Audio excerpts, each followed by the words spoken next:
ইমান দীঘলীয়া চিৰি চিৰি দুটা থাকে নেকি মানুহৰ এটা চিৰি হ'ল দুটা ঐ এইবিলাক কি নাম দিয়ে আপোনালোকে এই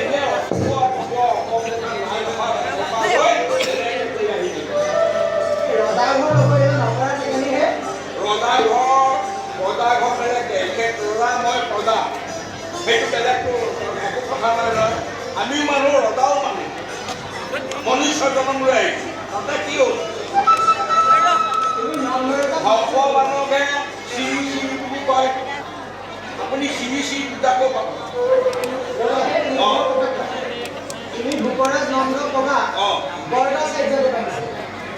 আকৌ এবাৰ নামটো কওকচোন ভূপৰাজ নন্দ প্ৰভা ক'ম বাৰু নামটো কওক বৰদা চাৰ্য দেৱানী হ'ব মই কিবা এটা ক'ম বাৰু মাথাটো আহিছে হ'ব মই ইয়াতে পঢ়িছোঁ তুমি কেনেকৈ মাতিছা ঐ দেউতাইছ ঘূৰা কওকচোন কোন আহিছে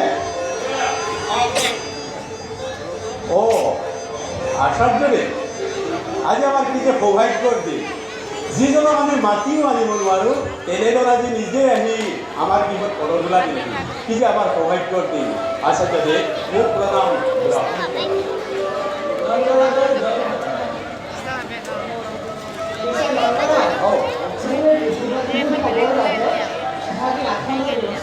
নিশ্চয় শুনা তই আচাৰ্যদেৱৰ পুথিপাতিবিলাক ক'বৰ বাবে এখন আশাটো লৈছে শুনচোন শুন কথা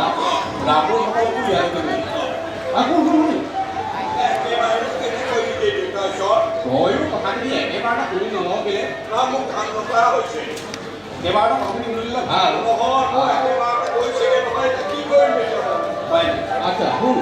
তই ভিতৰত থকা কদদালিবিলাকো লৈ দিব লাগিব ব্ৰাহ্মণসকল কৰিবলৈ আৰু লগতে তামোলৰ টকাবোৰ লৈ দিব হ'ব প্ৰথমে আচাৰ্যদেৱৰ পুথিপাতিবিলাক থবৰ বাবে এখন আসনৰ ব্যৱস্থা 2 নম্বৰ ব্ৰাহ্মণসকলক ইয়ালৈ মাতি আনিব লাগিব 3 নম্বৰ ধৰা কঠখিনি আনিব লাগিব বহিবৰ বাবে আৰু খেলি মেলি নকৰিব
অকণমান হেৰি কৰিব লাহে লাহে আগবাঢ়িব এই ক্ষেত্ৰত আকৌ পেটটোহে আগবাঢ়ি আহে আচাৰ্যদেৱ আৰু ব্ৰাহ্মণসকল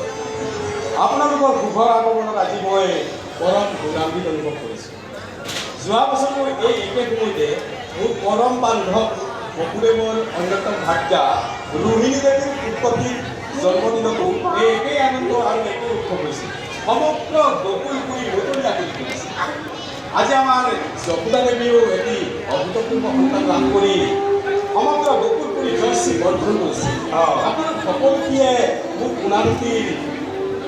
দীৰ্ঘায়ু কামনা কৰি আশীৰ্বাদ কৰে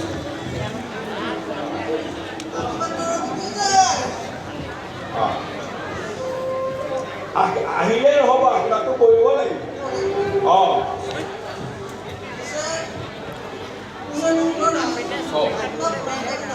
নিশ্চয় দেখুৱা অঁ গম পালোঁ মই গম পালোঁ অঁ গম পালোঁ অঁ অঁ আই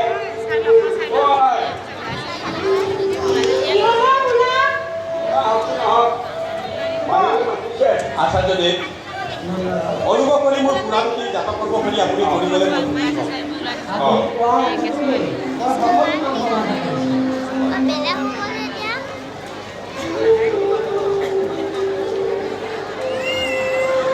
নন্দৰাজ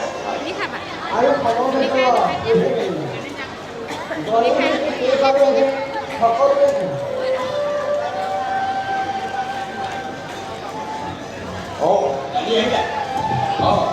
শুনাচোন এই আচাৰ্যদেৱে পুৰাণটি পুৰণি দিনত কি কৈছে চোৱা কওকচোন আচাৰ্যদেৱ আমাৰ লগত গ্ৰহণ কৰক।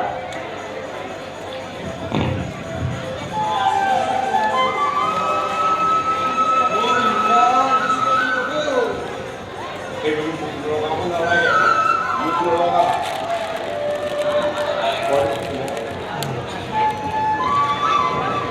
আচাৰ্যদেৱ নন্দৰাজ দিয়ক পুৰণি সমবেত বিভীষণ আৰু যুৱৰাজ নন্দ হয় সকলোৱে শুনা। বিশ্বক্ষণ জয়তী বিষয়ে ঐশ্বৰিক শক্তিলৈ জন্মগ্ৰহণ কৰিছে ধৰা অতি বলৱান হ'ব ঋষিৰ পুত্ৰ। সেয়েহে নামখন মই বলৰাম